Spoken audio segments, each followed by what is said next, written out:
Hello, everybody. Thank you for joining me today. I do truly appreciate it. And I got a stack of books that I want to show you. It is now December, beginning of December. Today is, in fact, December the 1st. I'll be posting this video probably on not December the 1st. But I got a lot of books in the month of November, many of which I've already shown you. However, there is an honorable mention category that I like to do when I can each month, showing you some of the other stuff. The book haul video, if you will. The internet likes to call things, and a haul is what you got, sort of. So, without any further ado, let's take a look at some of the other books that I picked up in the month of November 2025. And the first one, actually the first couple I want to show you, are books from one of my favorite authors who ever lived, a guy by the name of F. Paul Wilson. And F. Paul Wilson did some science fiction early, some libertarian fiction is what it's often called. And Wheels Within Wheels is one of them. I think it was the second book written out of this sort of a set. But Wheels Within Wheels, and this is the first edition Dell SF, and it's not perfect, but the reason that I wanted this from the Laneige Federation, now available from Dell, the reason I wanted this copy, you can see the sprayed edges as I keep interrupting myself, is because it is signed, and signed is always better. So let's open this thing up a little bit and we'll take a look. Here it is, signed on the correct page. It is old and it is somewhat yellowed, sprayed edges. This edition from 1978, so some early F. Paul Wilson stuff. The first Dell printing, November 1979. And I liked this cover, and I wanted a signed copy of the book. So fantastic stuff. F. Paul Wilson, like I said, one of the all-time greats, one of my very favorites. In his early science fiction work, while his writing did evolve over the decades, as writing should, or anything that anyone does should, he was fantastic in these early days. So there is Wheels Within Wheels. It is a signed soft cover edition. I collect F. Paul Wilson, and I try to get all the signed stuff I can. And there was a time where I had opportunities, multiple opportunities, to meet F. Paul Wilson and get him to sign stacks of books. And I'm afraid I might not be running into any opportunities to bump in to the New Jersey and F. Paul Wilson anymore, just because he is retired as a writer and he's not coming to Florida and doing book conventions like he used to and such as that. So when I can, I'm trying to get the books that I don't have signed and signed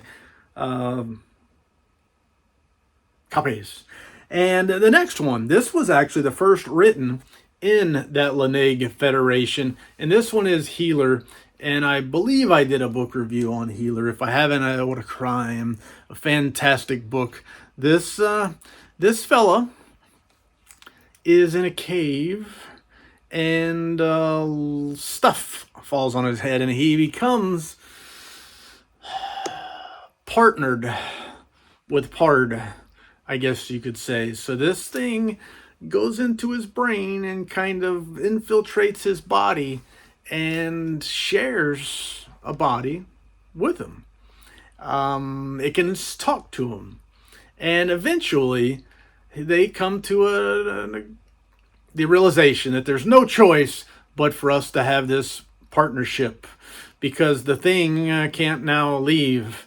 But there are benefits. It might not be so great having this thing in your head and in your body telling you what to do, and even in some cases having the ability to take control. But they come to an agreement. The thing will let him take control of his own body.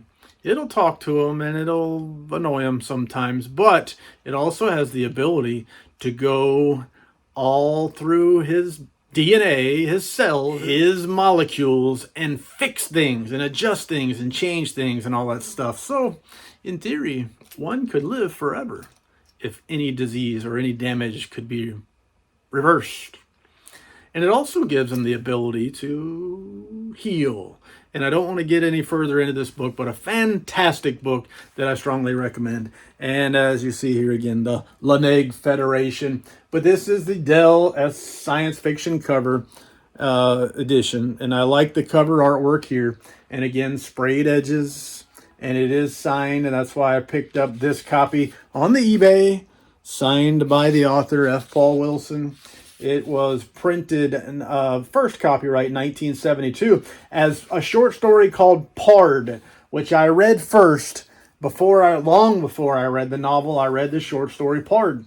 And this is an example of a short story being expanded into a novel. And one that I need to go back and read it. I read Pard, and then years later, I read Healer. And I felt like there were things in Pard that were not in Healer. Things that I missed, aspects of it that I missed. So instead of expanding it, it was kind of compressed as only a very small part of the story, which was then expanded upon. So the Pard part of it was sort of the beginning of Healer, and then it went on from there. Anyway, both are great reads. Both I strongly recommend. And this edition here, first Dell printing June 1977.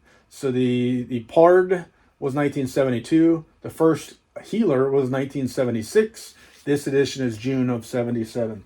So for me, a great addition to the collection. Now I'm doing this in no order whatsoever, other than the way I just pulled crap off the shelf and stacked it on a chair right here. But this one was really exciting for me. I collect novelizations for movies that I dig, and there aren't many. There aren't many movies that I dig more on a cellular level than the movie Tremors. Ever hear of it? Now, I was growing up when Tremors was a new movie. I'm old like that. And I saw it with excitement and originality. And Kevin Bacon, the guy from Footloose, is now in another movie that I really, really dug. So it was cool, man. And the monsters were cool. The Town of Perfection was cool. The Jeep J3000 or the Jeep pickup, the pre-Jeep J10 half-ton Jeep pickup, whatever they are, J3000 or 2000, something like that, was really cool. So many things about this movie. Val and Earl were bad to the bone, and they did Drink Alone, and others. Reba McEntire was there, and the dad from Family Ties was there as a survivalist, a gun enthusiast, and he would end up being in all or most of the sequel movies as a lead character in almost all of them. But the movie Tremors has now been novelized. I collect novelizations for movies that I dig. Tremors is now novelized. Now, weirdly enough, confusingly enough, for those of you who might just stumble onto this, the novelization of the movie Tremors is called Beneath Perfection. So the title works, but why change it? I don't know. I can't explain it. I'm glad it's been novelized. I think this title will confuse folks. It is a novel based on the original screenplay Tremors by S.S. Wilson and Brent Maddock. Story by S.S. Wilson, Brent Maddock, and Ron Underwood. This novelization by Christian Francis, who is novelizing lots and lots of movies lately, which I really dig, and I'm really excited for. Echo On Publications. Echo On Publications, thank you for doing what you're doing. They're commissioning lots and lots of novelizations, and you can see this dust jacket is shiny. I put it in a Brodart Adjustable 3 dust jacket protector, but when I take off the dust jacket, it is library bound. You got that case laminate, I guess you would call that cover. It looks really cool. The spine is blank.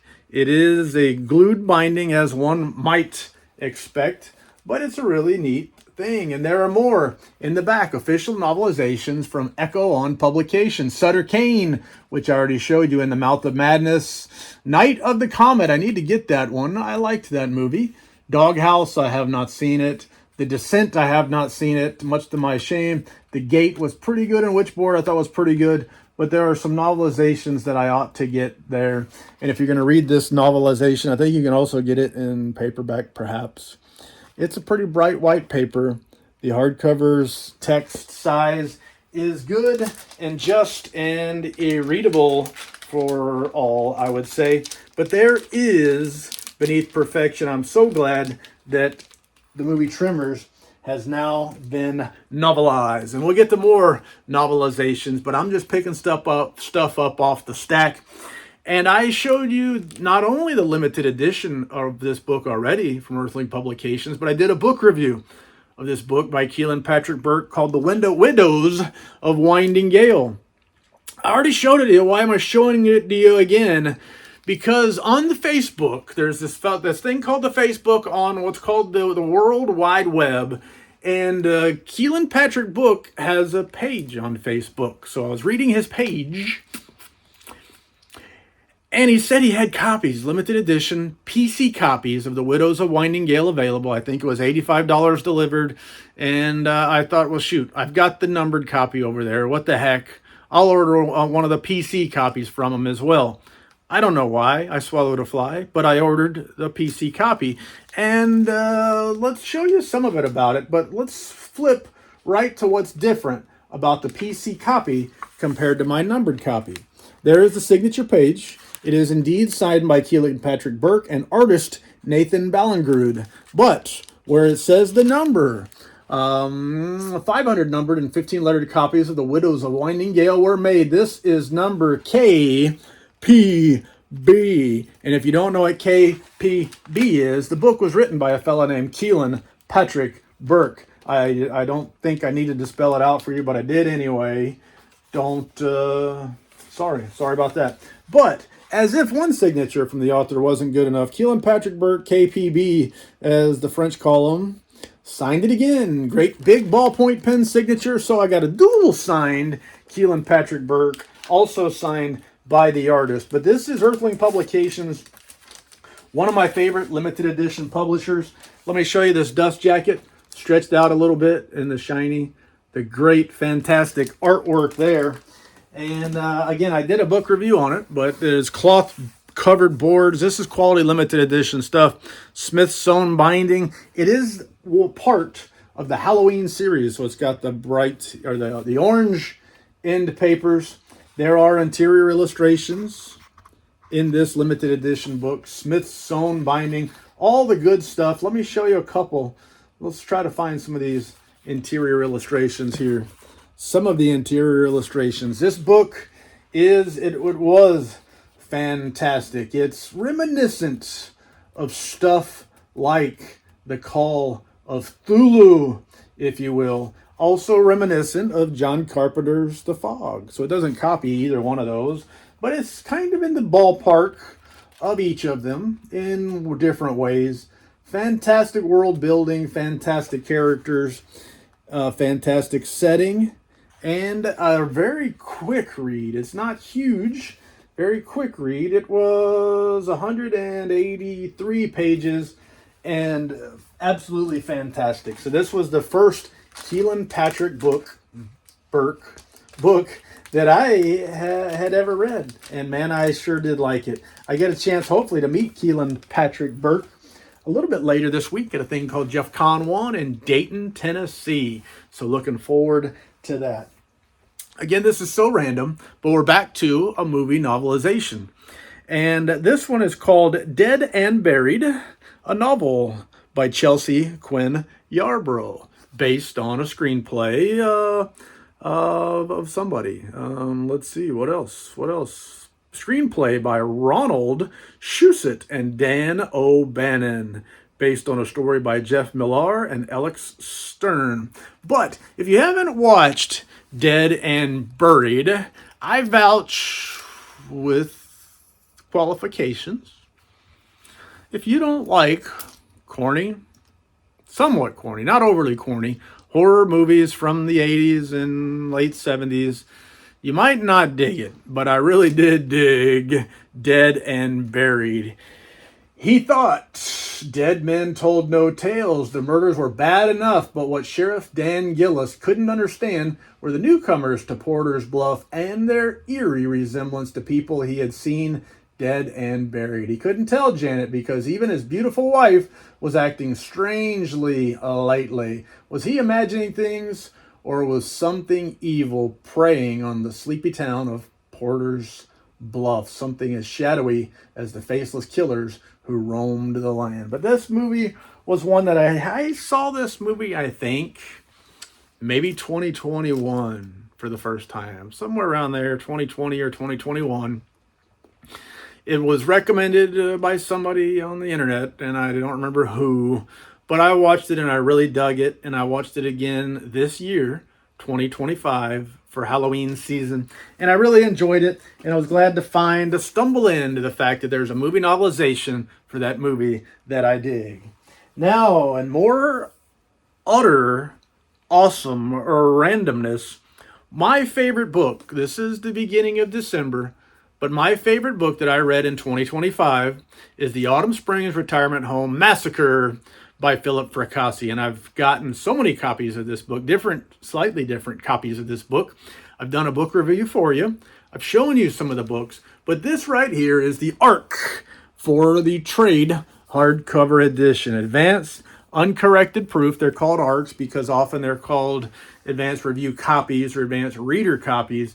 But they are what the publisher might sometimes print to give out to people, to get them to read the book early before it's been released, to talk about it a little bit, to get a little bit of buzz going, hopefully perhaps stoke some early sales and things like that when the book is actually released, whether it be hardcover or softcover or whatever. This is an ARC for a hardcover edition.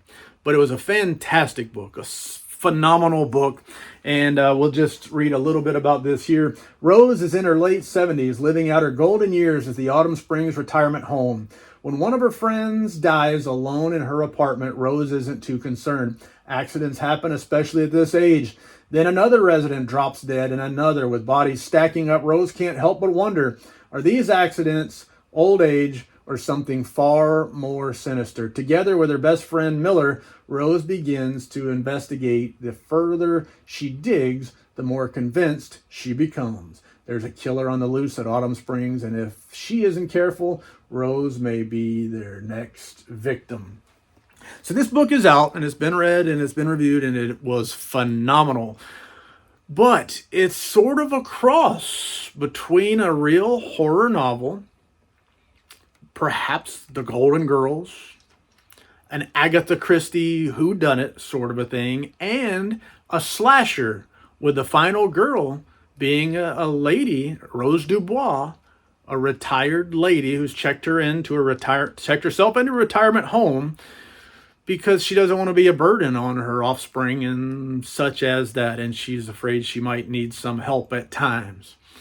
And there's murders going on, and Rose not only is trying to solve the murders, but maybe she becomes a target. So she is a true final girl, just not your stereotypical final girl. And Philip Fracassi, one of the all-time greats, one of my favorite authors, walking God's green earth, has a great way of telling a story, a great way of making you care about the characters, a great way of making you feel and understand the characters and their problems and their limitations and their fears and concerns.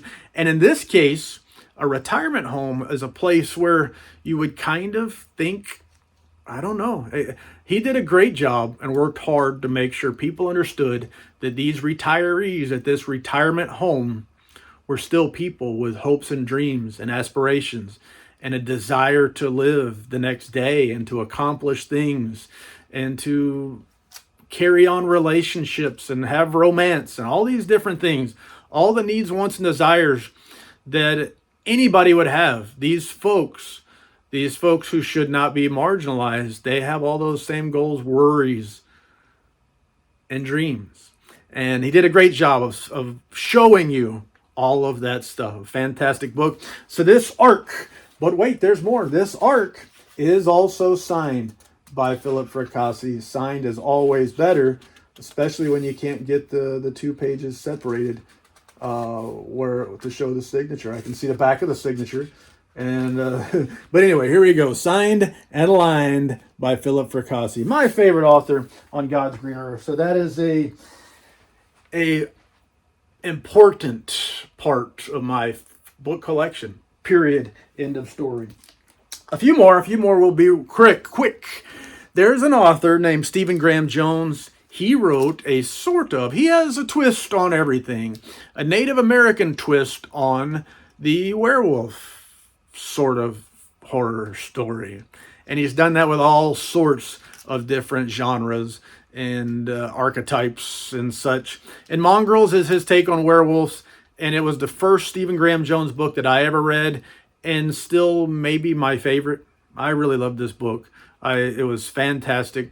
And I've got some copies, some limited edition, signed limited edition copies, but I did not have the first edition, first print, hardcover, and now I do. So I bought this on eBay at a price that I could afford. It wasn't signed. Signed is always better, but I hope, holding out hope one day, that I'll stumble, bumble, and fumble into Stephen Graham Jones, and I'll have this book in hand, and I'll get him to sign it for me in person. It is not signed, but it is the first edition, first print, trade edition hardcover. And let's flip through here, and we'll show you a little bit about how I could determine that. So if we flip all the way to this page right here, you'll see a number line on it. That number line goes all the way down to 1. That means it is the first print. Copyright 2016 by Stephen Graham Jones. And this is indeed the William Morrow trade edition hardcover copy. A couple more movie novelizations for movies that I dig. I told you I collect movies that I dig. There's a movie with Clint Eastwood that I saw as a child, as a youth.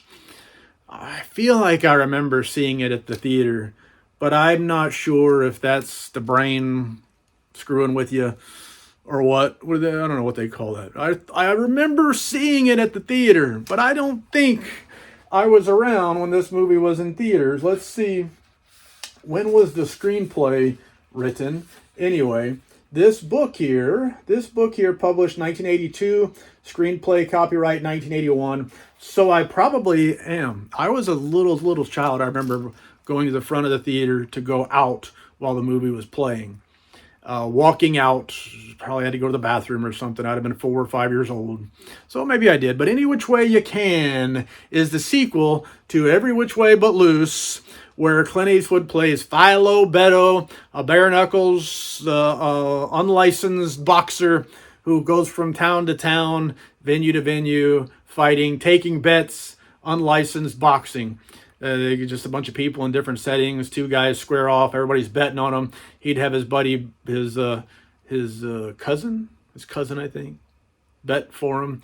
And he had the orangutan Clyde, who went everywhere with him, and the street biker gang, who were a bunch of goofs, always screwing up. They're following him around and feuding with him and all this kind of stuff. But I loved Any Which Way You Can, the sequel. I loved the original Every Which Way But Loose as well. Love these movies. So glad to get the novelization by Gerald Cole, based on the screenplay by Stanford Sherman, and characters created by Jeremy Joe Kronsberg, a Clint Eastwood classic.